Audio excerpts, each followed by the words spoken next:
That should work. There we go. Okay. A little bit of tech issues, but I think we're just going to go ahead and get started with some introductions and some housekeeping first as people roll in. So thanks everyone for joining again. So again, my name is Stephanie. I'm the research coordinator for the GCI. Now, before we get started, I'd just like to take some time to acknowledge the traditional unceded territories that we're each joining from today. So for myself, I'm joining from the Fraser Valley, and those are the territory of the Quaquitlam First Nations, which lie within the shared territories of the Tsleil-Waututh, Katzie, Musqueam, Kikite, Stolo, and Squamish nations. So it's incredibly relevant to the topic that Dr. Monroe and Kate will be discussing today in terms of thinking about how health policy impacts the lives and well-being of Indigenous communities. So I'd just like to encourage everyone to take some time to acknowledge the territories which you're joining from today. So I'll jump into some very brief housekeeping. So as usual, a reminder to make sure that everyone's microphones are kept mute for the duration of the presentation. We welcome you to turn on your cameras if you feel comfortable doing so, but please feel free if you have any questions throughout the presentation, just put them in the chat and we'll have a brief Q&A session at the very end and I'll be monitoring those. A quick note is that this meeting is being recorded. So I'd just also like to mention that this is the last session before the holidays, but the series will continue in the new year. And we'll be starting the New Year session on January 8th with a session from Dr. Harry Brar. So please stay tuned for more information about the next set of speakers we have lined up. That starts at 12. Now I'd just like to introduce you to our speaker for today's session. So we'll be joined by Dr. Sarah Monroe, an assistant professor in the Department of Obstetrics and Gynecology at UBC, as well as a scientist with the Center for Health Evaluation and Outcomes Science. So using qualitative and quantitative methods, she investigates the factors that influence implementation of evidence-based innovations in women's healthcare. She is also active in developing and testing tools that support effective patient-oriented knowledge translation, including decision aids and short documentaries. So today she'll be also joined by Kate Wall, a doctoral student of the Contraception and Abortion Research Team and Knowledge Translation Scientist training at the UBC Reproductive and Developmental Sciences Program. So she uses qualitative research methods to develop and evaluate strategies for sharing research evidence to stakeholders, including the public, healthcare providers, and policymakers. Her focus is on advancing women's health and investigates knowledge translation tools, including patient decision aids, education programs, and storytelling. So I'll turn it over to Dr. Monroe and Kate to get us started.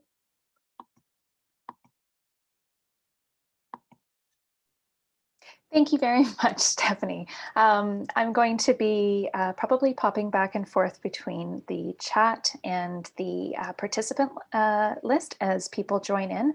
But I want to thank everyone in the GCI for inviting Kate and I to speak today. This is a group that we've been involved with loosely, and I think this is a great opportunity for us to further those connections and create some new opportunities to collaborate. So I also wanted Kate to just say hello quickly. We're going to be kind of bookending the presentation with pieces from me, and Kate will speak in the middle. Kate, can you quickly just announce yourself to the group? Hi, folks. It's lovely to see and hear from everyone today. Just to echo Sarah, I've had some really wonderful interactions with the cluster. I'm feeling very grateful to be able to talk about some of the work we do and how that can intersect with the really important work happening in the cluster. Thanks so much, Kate. So thank you as well to Stephanie for providing a land acknowledgement. I hope we can all take a moment to consider the land where we are guests on today. I also want to provide some quick disclosures. Most of our funding comes from Tri-Council and other peer-reviewed research competitions, but I also provide consulting services. So today, what Kate and I are hoping to do is introduce you to knowledge translation science. We're going to talk about different methods for using knowledge translation to work with policymakers, and other stakeholders. And we'll focus in on 3 specific methods that I think are going to be really helpful for discussion in this group. Please feel free to, put your hand up, raise your hand, or add a comment in the chat. We'd be happy to have a discussion throughout this presentation since it's a smaller group. But at the same time, we'll have time for questions at the end. I'm going to focus in on 2 case examples. These aren't related to gynecologic cancer research, but I think that throughout, as I point out some similarities, you'll be able to see how the work that we've done in family planning and in breastfeeding research could have some practical application for other areas, clinical areas. And we'll hopefully have a discussion about some ways to actually go ahead and apply these methods in your research area. So what's knowledge translation science? I think it's fairly common knowledge now that this adage has made the rounds, and it takes on average 17 years for scientific evidence to be adopted into routine healthcare practice. So when we think about that pipeline, that funnel from the research we do to how it actually gets used in clinical care, it takes on average 17 years. In women's health, it actually can take longer because we don't necessarily have the ability to do the same kind of RCTs, say for instance, in my area in family planning and maternal child health. We can't do RCTs for cesarean section versus vaginal birth quite easily. So there can be delays, and the type of evidence that we adopt into practice is quite different. We also know that the more complex an intervention is, and how complex the setting it's introduced in, the less likely it is to be adopted, the less likely it is to be scaled up or used sustainably. So in that context, where there are these challenges around using evidence and the nature of evidence, we have this field of knowledge translation science. Knowledge translation, the kind that you think about when you're creating a KT plan for, say, your grant applications, that's what we call knowledge translation practice. So that's the dissemination of research evidence, like I'm doing right now in the talk. It's publication of papers, it's creating websites, tools that can help you disseminate and exchange information that you produce through your science. And sometimes it's more than just disseminating, sometimes it's around changing people's behavior or adopting healthy behaviors.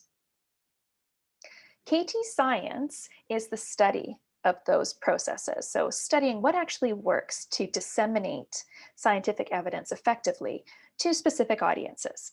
Because the strategies that I'm using right now in speaking with an academic audience, that's different from what I would do if I was speaking with policymakers or a group of clinicians, and certainly different if I was speaking with a population of patients.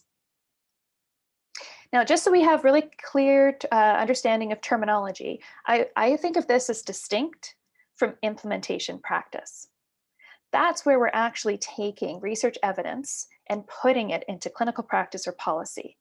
So implementation practice is things like taking a clinical practice guideline and using it in routine care, actually integrating it into workflow.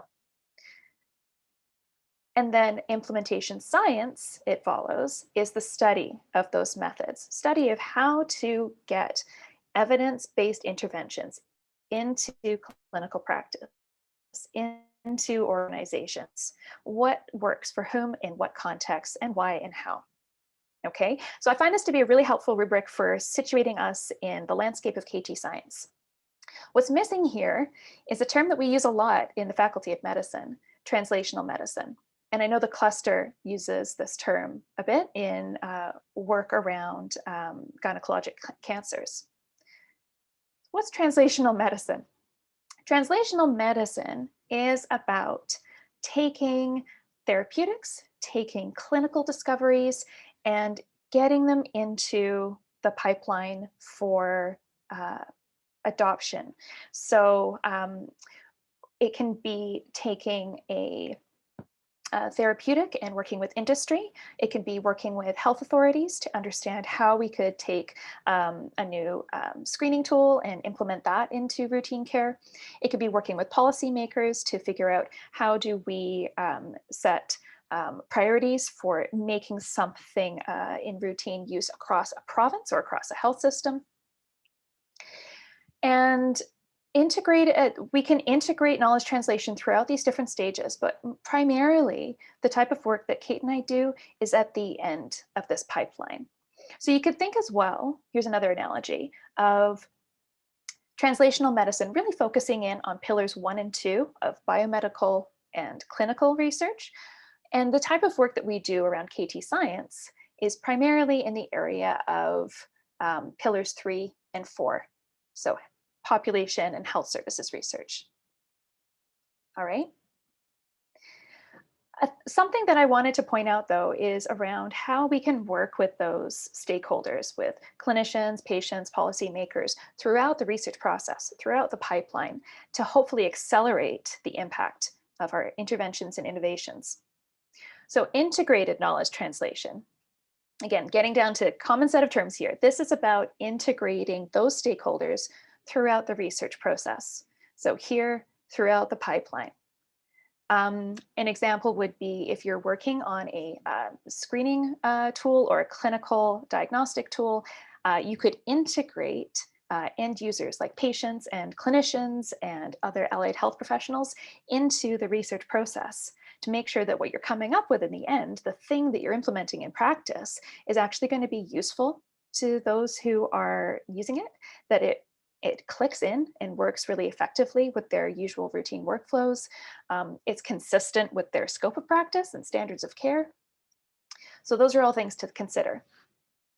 What I want to point out too is that using these different KT techniques is a way of thinking of the transfer of evidence to practice as something that's dynamic and emergent.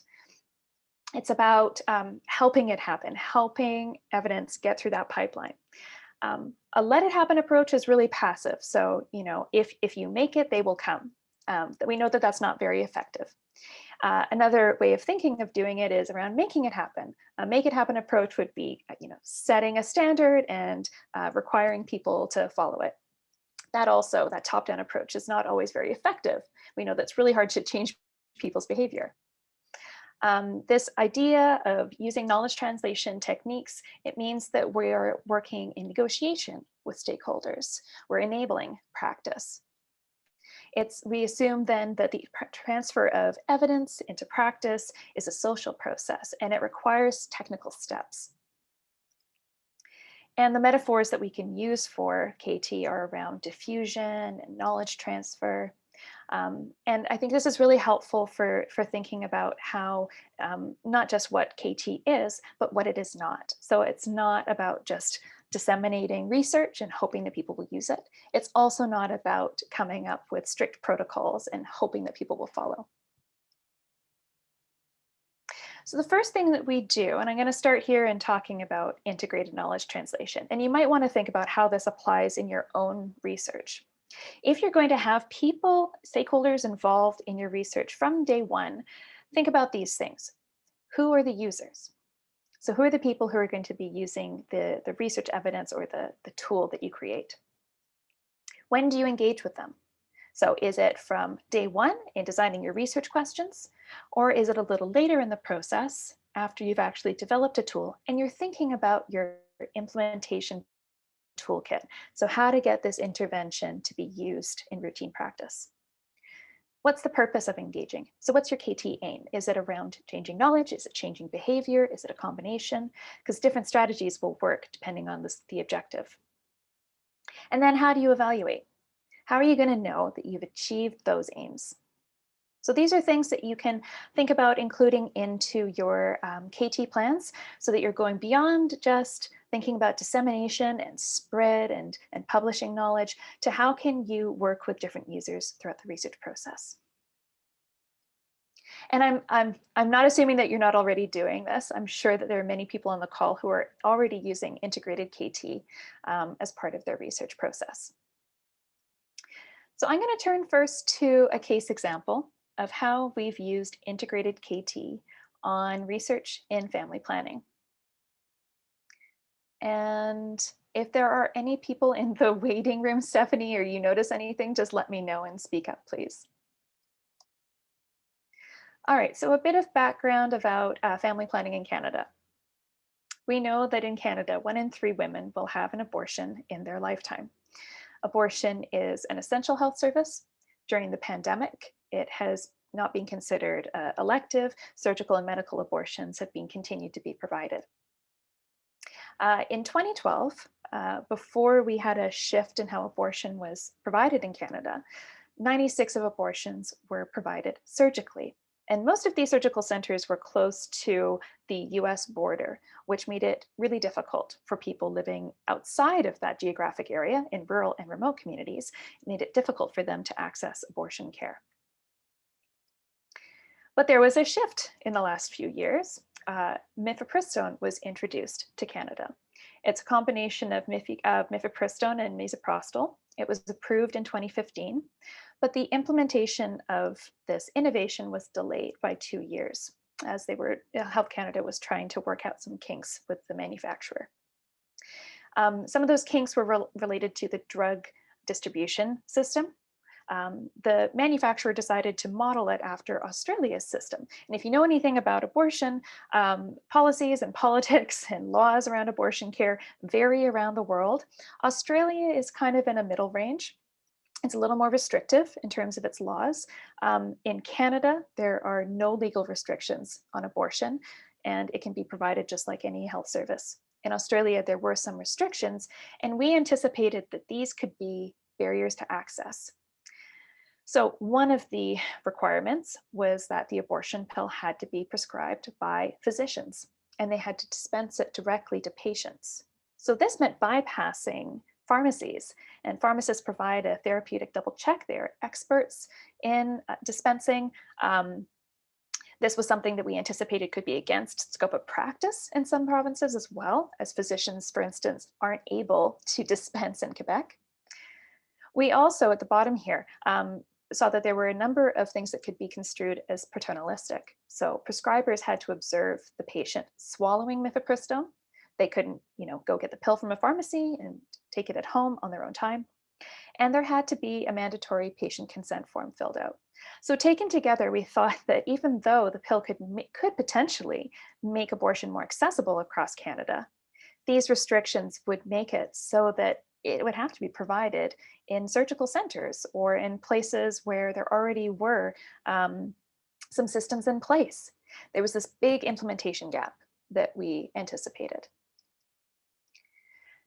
However, within the first year of mifepristone becoming available, all of those federal restrictions were removed, which is fairly remarkable. And so how did we achieve this impact? And I'm going to walk you through what happened. So throughout this process, we aim to evaluate our integrated KT with knowledge users and identify the factors that led to the removal of these restrictions on mifepristone. So we're a team of family planning researchers. We've been working with Health Canada and with regulators and a number of different policymakers for the last 11 years. And so this project was an extension of that work. And our aim was to generate evidence about what was happening with implementation of mifepristone so that we could translate that evidence to policymakers and the people who could affect change and make the pill more accessible. Our knowledge translation science approach was qualitative. It was mixed methods. We used realist evaluation, which is a really great technique for understanding what works in what contexts and how and why. It can help to explain how an intervention or innovation like mifepristone can lead to a chain of results that produce intended or unintended impacts. Things like the distribution model, for instance, bringing mifepristone to Canada and the way it was distributed, what are the impacts on healthcare providers and what are the impacts on patients? Our program of research had IKT at the center, and our data collection consisted of surveys and interviews. We had a website, a community of practice, that was also a KT tool. So it was a place for care providers and pharmacists to come together and get information about implementing mifepristone. There was a map to find out where pharmacies were offering it. And there was an Ask an Expert feature. This is still ongoing and it's still being used even 3 years after we set it up. And we've been collecting data over these 3 years. Our data analysis has been focusing on what works for whom and what contexts. I really enjoyed how collaborative this research process is. So we engage in workshops to interpret our data. We've conducted interviews at multiple time points to see how implementation has changed over time. Here's a brief snapshot of the data sources for our analysis. 34 interviews, we reviewed 58 documents, and we also had extensive workshop notes and recordings. And what we learned through our research was that our integrated knowledge translation activities changed policy and removed barriers to implementation. And we fed that information back to our virtual community of practice. And in turn, they gave us knowledge about how these changes were impacting them in clinical practice on the ground through surveys and interviews, which we then fed back to our Health Canada counterparts, and the cycle continued. So the process of changing Health Canada's restrictions was really a process of helping it happen, helping mifepristone get into routine care in a way that made sense for knowledge users and clinicians on the ground. Some of the key things that we learned about what works best for integrated KT was around knowledge brokers. So it was really helpful to have people on our team who held boundary spanning roles, who worked within both research and clinical care. This really facilitated the exchange of knowledge and the co-creation of knowledge about mifepristone. So here's an example. Our principal investigator, Wendy Norman, speaks on the radio often about abortion care access, and that has an influence with Health Canada, who pick up every morning what's being said in the news. And her role as a boundary spanner, as a clinician who also conducts research, means that she's able to speak multiple languages and pick up what's happening at a policy level, but also be able to understand what's happening for clinicians.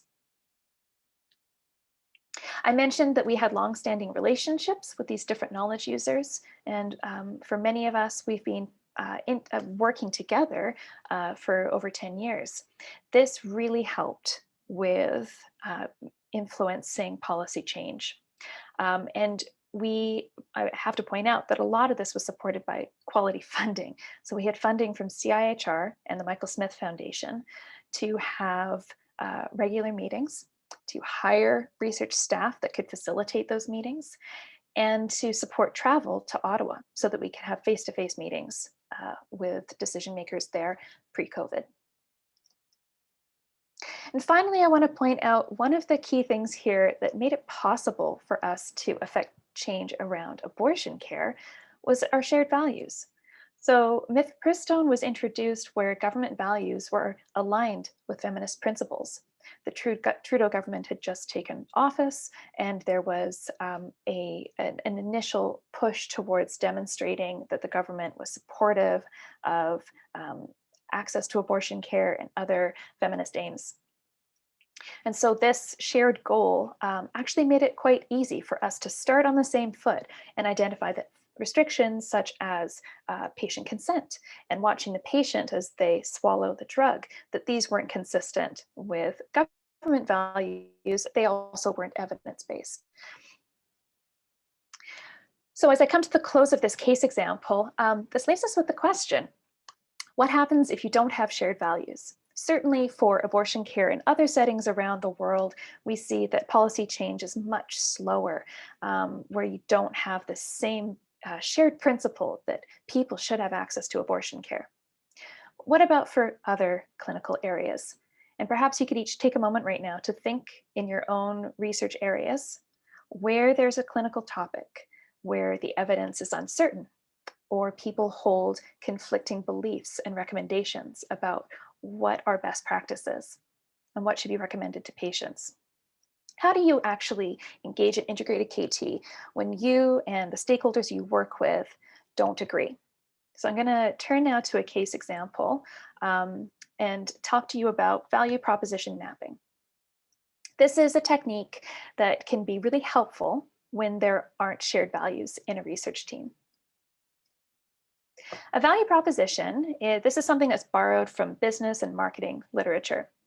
It's a clear statement that explains how your product or your tool solves your knowledge user's problem, delivers them benefit, and is uniquely different from what they're currently using. Having a value proposition can help you to really identify what's going to make this attractive for someone to use, what's going to make it really useful to them. And in KT, having a value proposition can really be helpful because it can help us to understand who is our audience and what do they want, and how can we frame our product or choose the right product that helps them meet those needs. In our team, we have hypothesized that healthcare implementation failures often occur because of an unclear value proposition. So oftentimes we'll decide, this is the tool we want to come up with. Let's create a web app. Let's create a website. Let's create a digital tool. And we don't actually know if that intervention is going to help users get their job done. So what we propose is to ask some prior questions and to figure out what's the value proposition for this tool, and actually integrate this into our research designs, and consider whether an intervention is worth implementing before developing it in the first place. To do value proposition mapping, it's really a brainstorming activity. It's similar to conducting a focus group if you're user testing a product. It helps us to map the different components of the value proposition and identify the right tool that meets an audience's needs. It's a really creative process, and it can be helpful for multidisciplinary teams when there are a few researchers involved and a lot of different people who are involved in actually using a tool or trying to solve a problem. Some ways that you might actually recognize these steps, you might have seen this through knowledge translation planning. You might have seen this through social marketing, needs assessment, or if you've ever done some piloting or prototyping of something like a survey or a tool. Using value proposition mapping techniques is fairly similar to those approaches. So the way you start it out, it's you have a big board up on the wall or a shared screen on Zoom where everyone can collaborate. And you go through a series of questions to identify first, who is your audience or your knowledge user? What are their jobs? So not what their profession is, but what is the thing that they're trying to do that you're trying to solve? Going back to the family planning research example, our primary audience was family physicians and obstetricians who can prescribe mifepristone. So their job is to provide abortion care and increase access to patients in an evidence-based way. What are their challenges and what makes it really difficult to do that job? And what do they expect or desire or hope to benefit from using your innovation or using some tool? What are the outcomes that your user wants? So often this is related to health outcomes, but it can also be what's going to make their job easier. What would be a big relief to them? And what would be delightful or inspiring to them? And I really love this last piece. We often focus so much on whether a tool is effective that we don't think about whether it's enjoyable. If you ever think about going to a website or using an app where you're just like, oh, this is so clunky, this isn't going to work for me, I don't want to come back here again. And then what feels the relief that when you go through and you're actually using a tool that is delightful to use and pleasant, it makes you want to return to it and it can motivate you to use it again. So let's walk through a case example from infant feeding research where I collaborated with policymakers and we had to use value proposition mapping to help get us on the same page with shared values. So if anyone here is a clinician and familiar with the Baby Friendly Initiative or is a parent, you may be familiar with the 10 steps put forth by WHO. One of these steps, which aims to support successful breastfeeding, is focused on supplementing. So hospitals support mothers to breastfeed by giving breast milk unless there's medical reasons, but also helping mothers who want to formula feed to do so safely. Now, this is an example of a knowledge translation tool. This is a piece of evidence-based information that is implemented into hospitals. This is how we support supplementing for breastfeeding families. However, it can be really difficult for clinicians to figure out how to implement this in practice. If anybody has been in a hospital or has had a newborn and struggled with breastfeeding, you know that when, when it gets difficult, there's often a big sense of pressure from healthcare providers to continue to breastfeed and stick with it. Pressure from family members to pick up a bottle and try formula to give yourself a break. And it can be really difficult for healthcare providers to figure out what is the way that I'm supposed to support this family and what language should I use and what counseling techniques. And so in this context, I worked with a provincial multidisciplinary working group, and our aim was to develop resources to support healthcare professionals who counsel families about infant feeding choices. And we focused on decisions from pregnancy to 6 months postpartum. And I'm going to focus in on the prototype development piece. So we did a user needs assessment. We conducted a literature review and interviews. We had a sense of the evidence around what resources would work and why and how. But then we went to prototype development. So what's the specific thing, the knowledge translation tool that will help us support healthcare providers that counsel families on infant feeding choices? And we decided to do value proposition mapping because in this group, there were differences of opinion about how supplementing and formula should be introduced to families. It's quite a hot topic. The purpose of the value proposition mapping exercise, I like to also say it's similar to user-centered design. It's really about understanding users' needs and goals. And we work together like user-centered design sessions. It's a working group. This is really a nice little illustration of how the brainstorming works. And as a result of the process, we learned some key things. First, that the target audience for this intervention isn't healthcare professionals broadly, but nurses in particular, who provide a lot of support in that first 6 months. Their jobs are often in conflict. They have to support exclusive breastfeeding at a population level, but also support families' informed choices if they have to or choose to supplement with formula. Their pains, or what makes their job difficult, are that these crises are often episodic. They often occur in the middle of the night when there isn't a nurse around. And in remote and underserviced areas, there often aren't nurses available to provide breastfeeding support. So one strategy that we identified that would help to relieve that challenge is strengthening telehealth services. So for instance, making sure that families know in the middle of the night, they can pick up the phone and call telehealth, call 811, and get support for breastfeeding over the phone for those crisis moments. How do you provide support in those crisis moments? Well, there's already skills in place. Public health nurses and nurses who provide support on 811 already have brief solutions therapy training. And this is something that can be scaled up or tailored to breastfeeding in particular. Something that would really help in taking what nurses are already comfortable with and then leveraging it and scaling it up. And so the value proposition for the breastfeeding resources are that we were going to create a skills training program that builds on telehealth and builds on brief solutions therapy.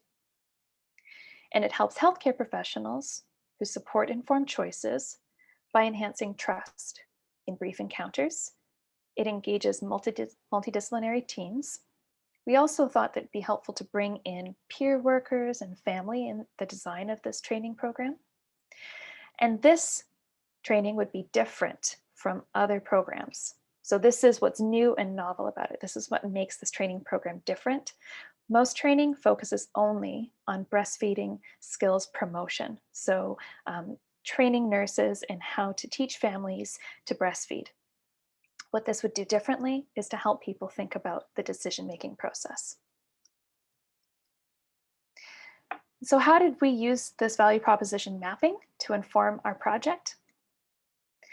Well, we ended up with a really nice prototype for our training program, and it's something that we're going to be developing with UBC CPD. It's being delayed because of the pandemic, but there's a lot of enthusiasm for developing this resource, this training program. But what we also found was that the process led to these wonderful unanticipated impacts. We did get a sense of shared values around what matters most to families and how healthcare professionals' needs can fit in with that. Our team developed a really nice shared language. We were very multidisciplinary. And so going through the value proposition mapping process helped us to unpack our jargon and speak in plain language with each other and understand what language our audience would be most comfortable with. The other thing that I think was helpful about this was breaking down some of the stigma around breastfeeding and developing empathy in the team, really understanding that, nobody goes to work to do a bad job. And if healthcare providers are struggling with providing counseling, there's reasons for that. And so a lot of empathy came out of this process. I'm going to turn it over to Kate now to talk about another KT technique that she's working on for her PhD dissertation.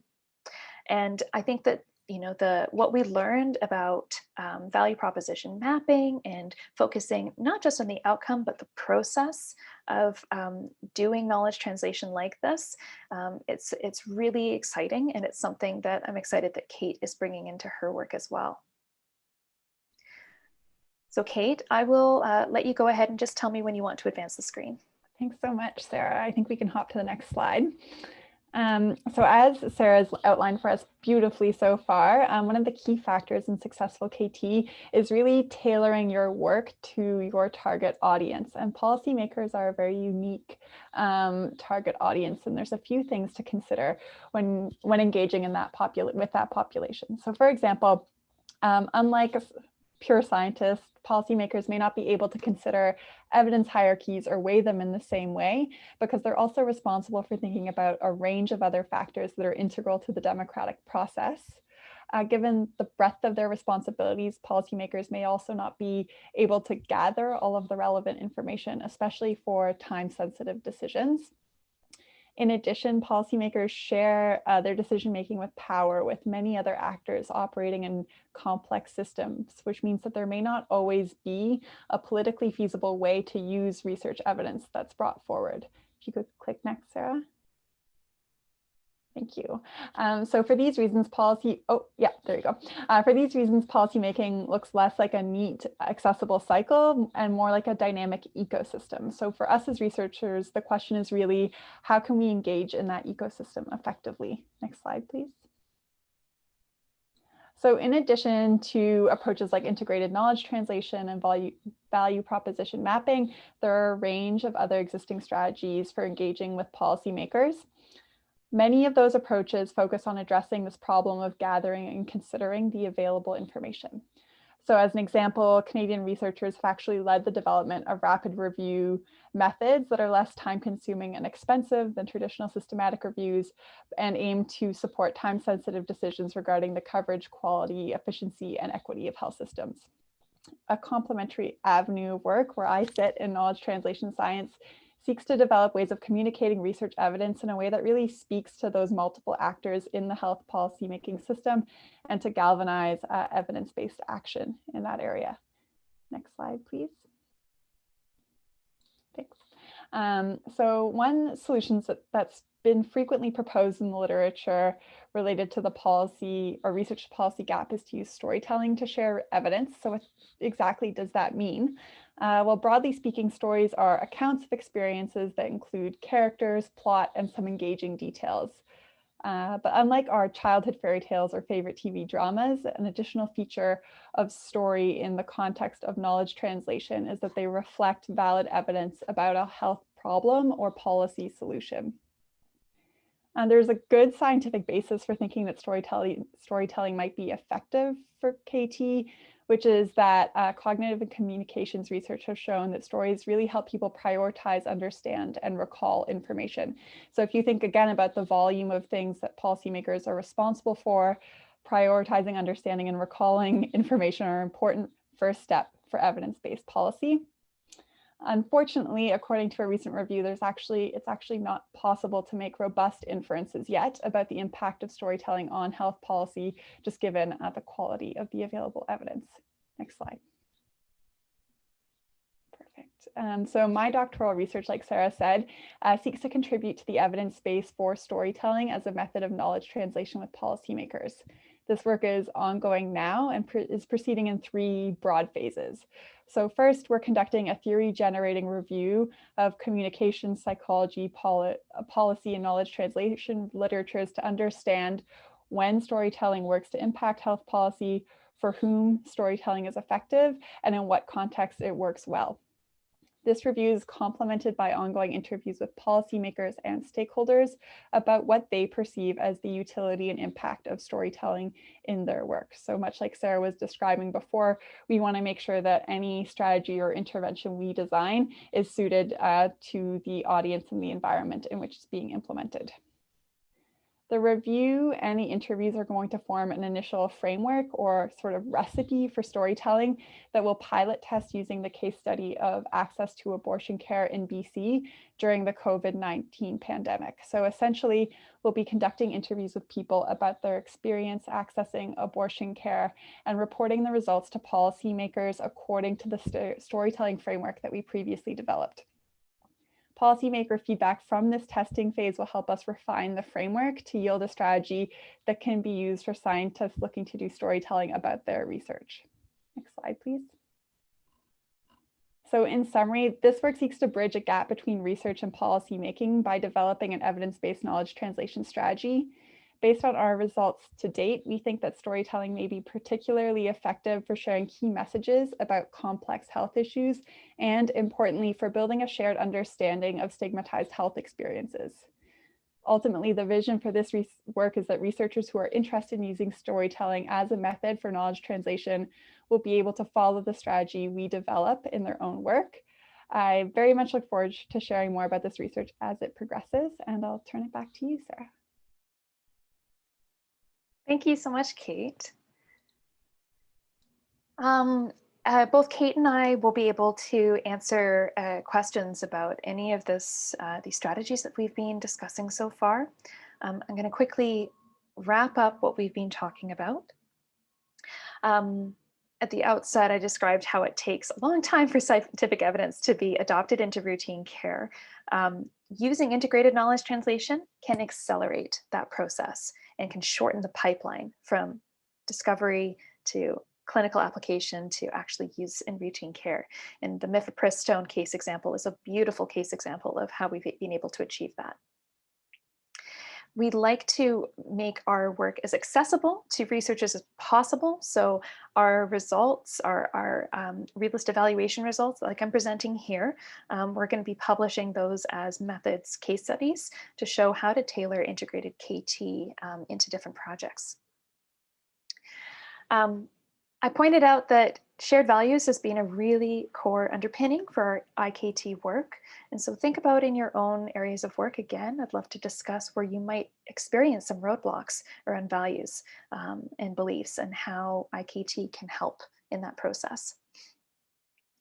Value proposition mapping. I think one of the key take-home messages from using this is that it's really helpful for interdisciplinary or cross-faculty research. It helps to create mutual understanding, empathy, and shared language. It's really key for an interdisciplinary approach. And storytelling is an additional strategy for leveraging narrative and empathy to impart knowledge to policymakers, especially, as Kate pointed out, around where there's issues of equity and where key messages can really help to take evidence and make it something that can be easy to remember, easy to digest, and easy to implement into policy. So finally, I want to leave us with this question. How can KT Science collaborate with translational medicine, translational science, the research conducted by biomedical and clinical researchers? I haven't presented it here, but I've been part of an implementation science team that's been looking at self-screening for cervical cancers.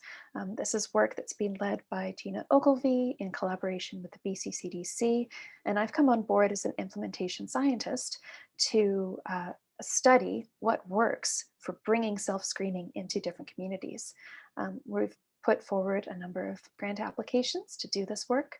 One of them is with immigrant and newcomer populations in the Fraser Health region. So that's an example there of work that we're doing with the cluster members in the area of gynecologic cancer research. But I think, as I pointed out at the beginning, we can have knowledge translation integrated throughout the funnel, throughout the pipeline of translational medicine. But there's also potential, I think, to really focus in on that pillar 3 and 4 work. How do we bridge that gap between translational medicine that's happening with discovery science and clinical science? How do we bridge that to get to the health services and population level? Well, I really want to put out the big pitch that KT science and working with implementation scientists can really be a strategy for doing that. So I want to acknowledge the different funders and organizations that have been closely involved in the projects Kate and I have talked about. Please ask questions, please get in touch with us. In addition to collaborating with different scientists in the GCI, we also provide knowledge translation consults with the Center for Health Evaluation and Outcome Sciences. So you're always welcome to get in touch with me that way if you have any questions about how to get started in this type of work. It's been an absolute pleasure, and I think we have 10 minutes or so for discussion. Thank you. Thanks so much, Sarah and Kate, for that great presentation. I'm going to open up the floor to folks who might have questions. I have a question myself, but I'll see if anyone else has any questions that they want to bring forward to both of the speakers today. You can feel free to unmute yourself or put it in the chat if anything comes up. If not, maybe I'll get started on my question. So I'm curious as to what your thoughts are in terms of when to start kind of this knowledge translation science process. I kind of, should it be something done kind of way early on before there's even a research idea into question, or is it kind of brought on kind of throughout the process? Yeah, I think one of the analogies I've liked in the past is, working with knowledge translation and implementation scientists. It's kind of like working with a statistician. You can get started as early as possible, and it's often better to involve your statistician right at the beginning of designing research questions. They may not be involved in the work from day one, but they can certainly help with the planning process and ensure that you're coming up with a protocol or a design that's going to be rigorous, it's going to be feasible, and make sure that you're collecting data along the way that's going to help you to do the robust analysis that you need to do. So anytime that you're working across disciplines or with methodologists, I think that that kind of rule of thumb applies. Work with them from day one to figure out a plan.